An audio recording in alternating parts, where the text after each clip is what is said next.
Hi, everyone. Wanted to leave this IGTV with you because it's a lesson that I learned later on in life, but I wish I had learned it earlier on in life. And I don't think it's a lesson that is anywhere more apparent than what we see as a response around us to the government, local governments, state governments, federal governments, and central banks, local, municipalities, all of their responses to the perceived threat of the novel SARS coronavirus.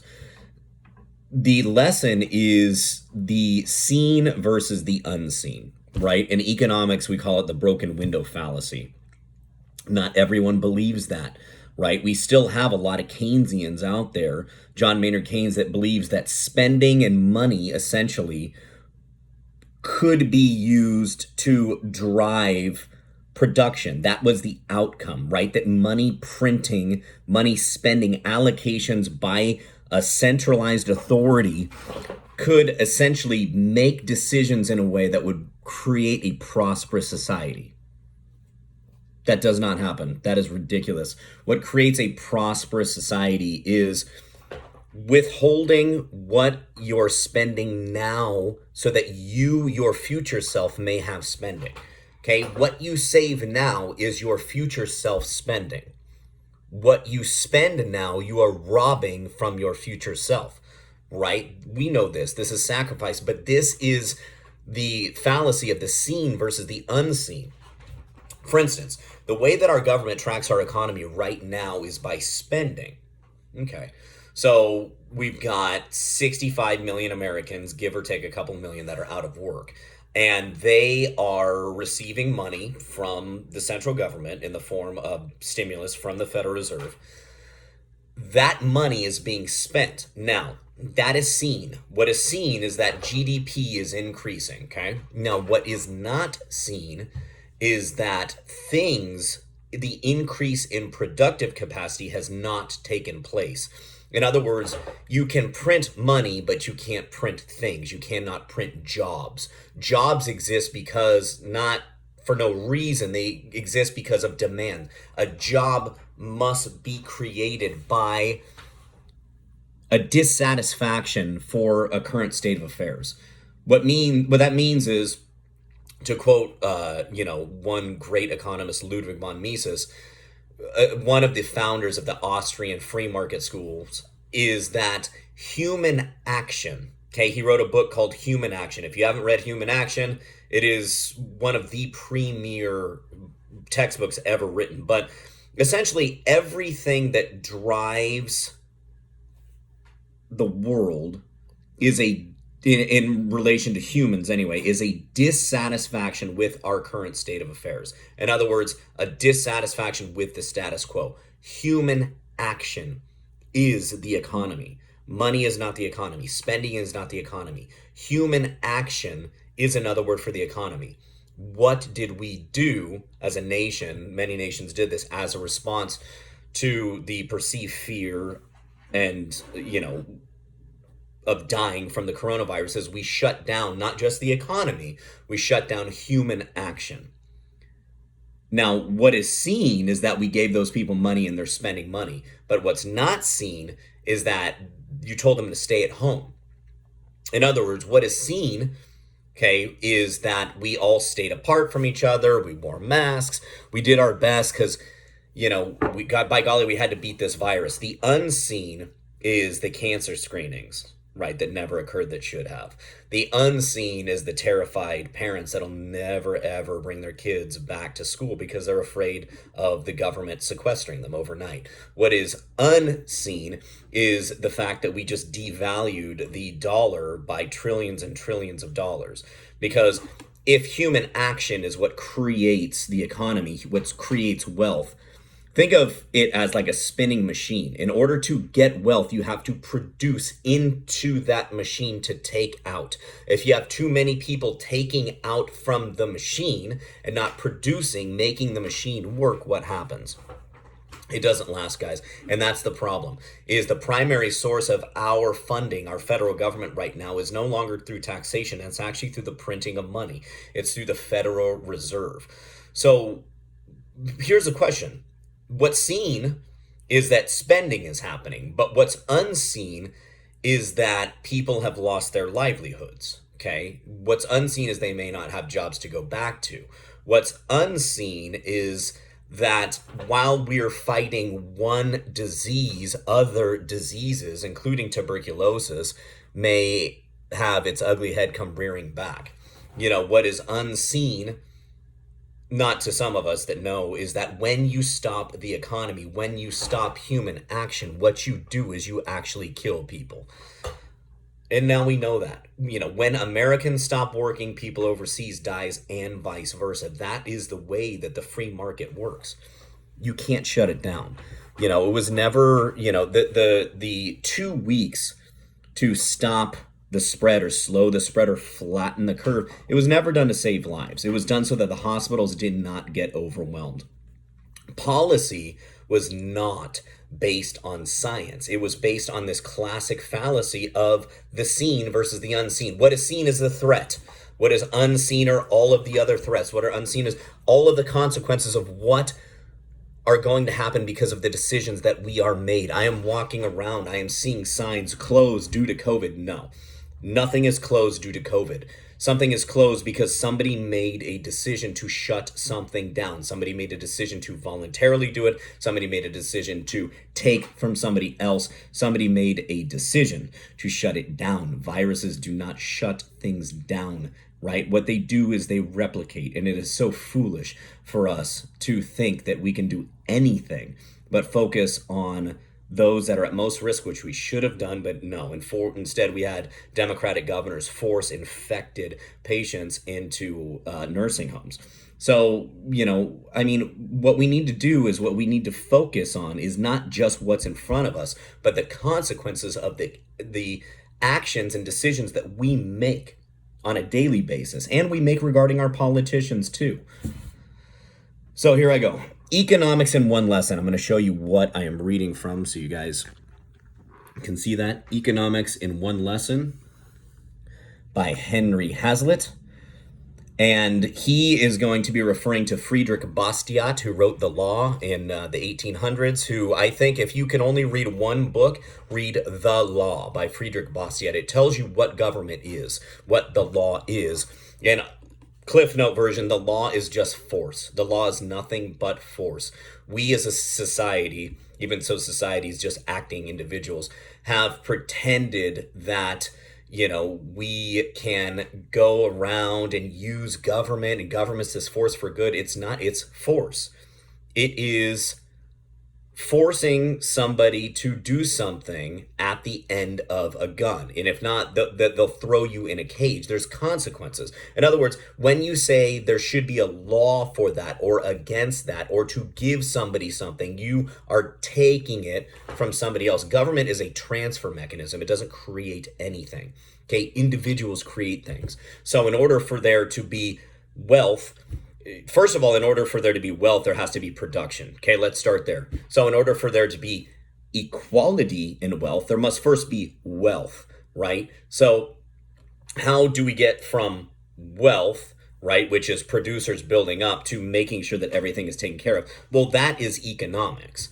Okay, and you can't get around economics. Economics is rational beings doing what they believe is the best decision for them at the time. No one believes they're acting irrationally, right? No one believes that they're acting crazy. No one's going to say, oh, I know I'm not doing the right thing, but, I'm going to go and do this. No, they rationalize.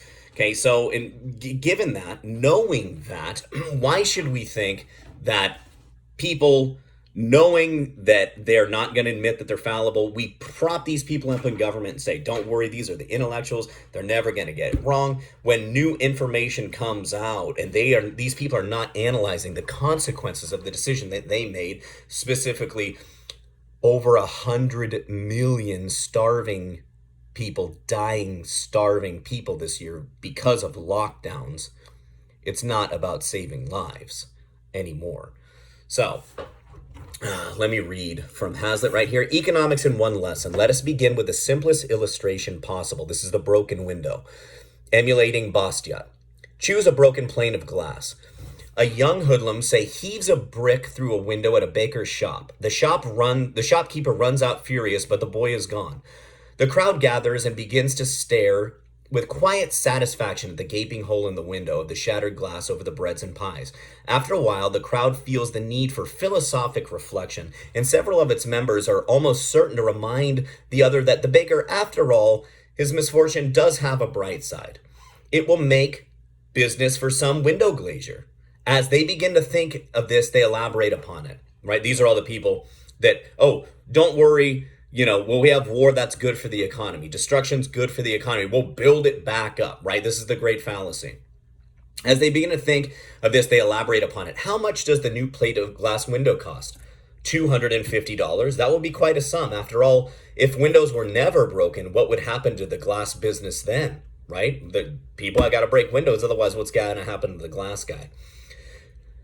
After all, if no windows were broken, what would happen to the glass business? Then, of course, the thing is endless. The glazier will have $250 more to spend with other merchants, and this in turn will have $250 more to spend with still other merchants, and so ad infinitum.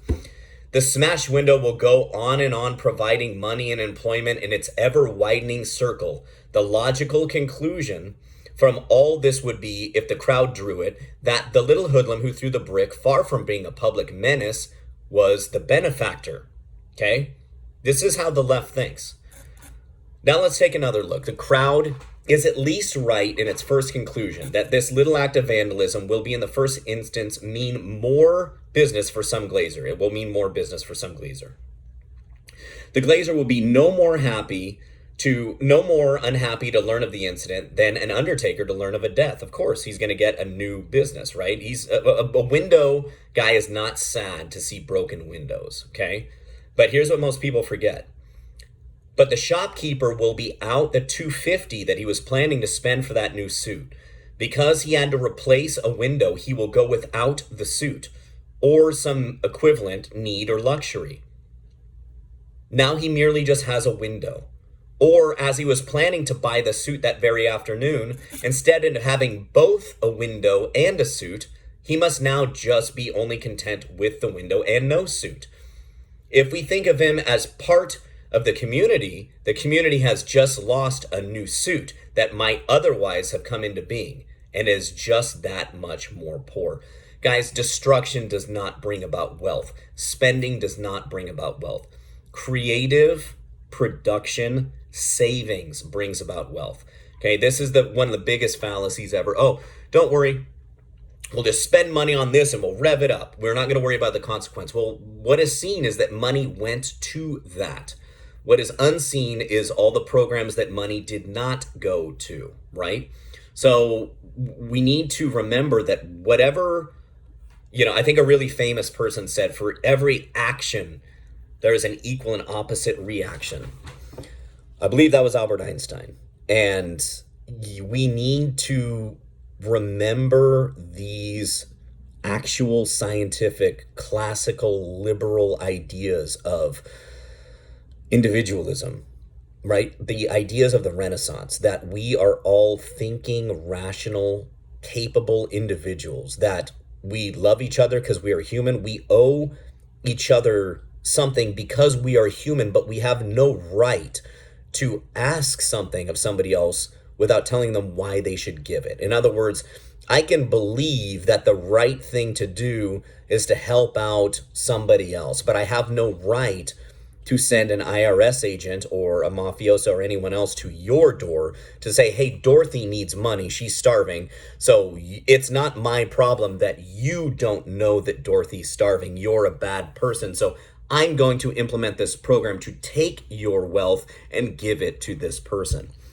Guys, it doesn't matter whether that's voted in, right? It's the law, it's plunder, it's theft. It is not leading to a productive, free society. And we need to start to evaluate the consequences of the decisions that we are making, okay? It's not just enough, just wear the damn mask. What are the consequences for just wearing the damn mask? What are the consequences for thinking like that, just wear the damn mask? What are we doing? Are we self-analyzing? Are we evaluating the information? What is the information that's even been given to us? right? Where are these studies that are coming? Am I seeing this on CNN, on the MSNBC? No, not even really on Fox. Am I seeing that there are tons, thousands of different scientists that disagree on tons of things, viruses, different treatments for things?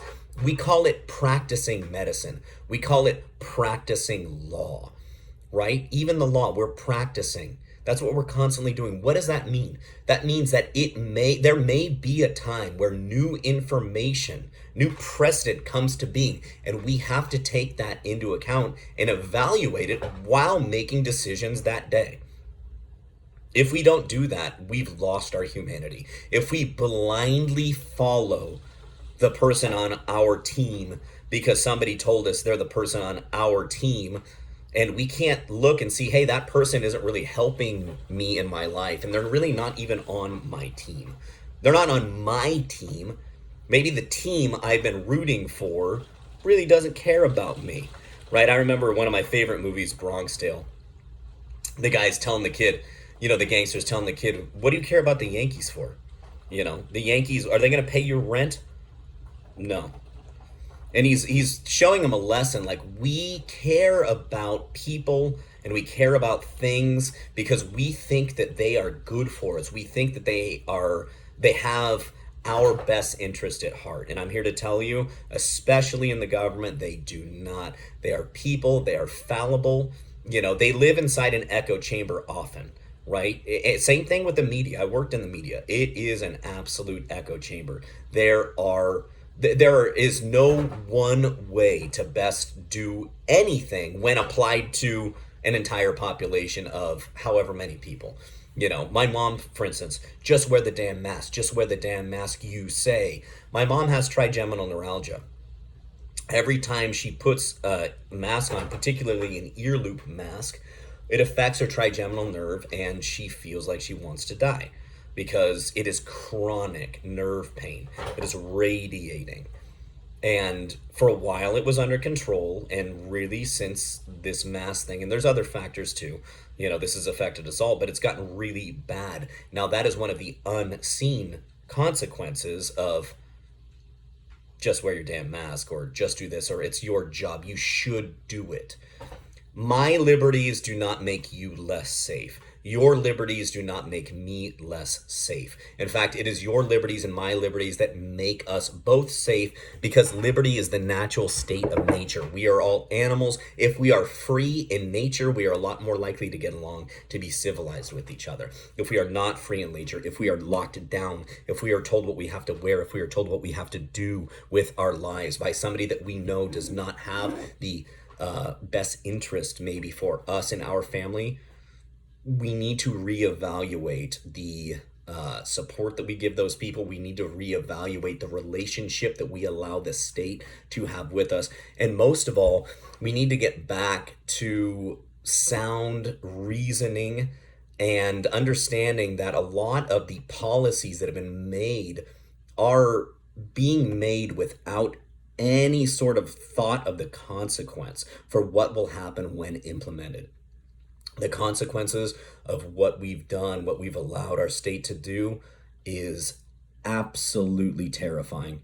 It is such a huge deal. The lockdown has been so much more deadly than the virus, so much more deadly. Millions and millions of people have starved, right? We have scientists coming out from the UN, from UNICEF, from Oxford University. You got, the new doctor at Trump side, Atlas, a real expert out of Stanford, and this guy's being called a kook. Okay. Well, I mean, here's the thing, guys. We are so egotistical to think that we can outsmart organisms that predated our existence. Get strong, take care of your immune system, lift some weights, read some books, get a philosophy that serves you in your life, drink a little bit of coffee, but not too much. Okay. Do things that you enjoy, that are going to keep you happy, keep you healthy, keep you smart. And remember, if it doesn't sound right, if it doesn't sound like, oh, that just obviously makes sense. Like, have we ever done this during flu season? No. Maybe that's because we shouldn't do it. We should at least question very, very seriously the entire narrative that's being fed to us. We're all being fed a narrative. Make sure you know what it is. All right, guys, have a great day.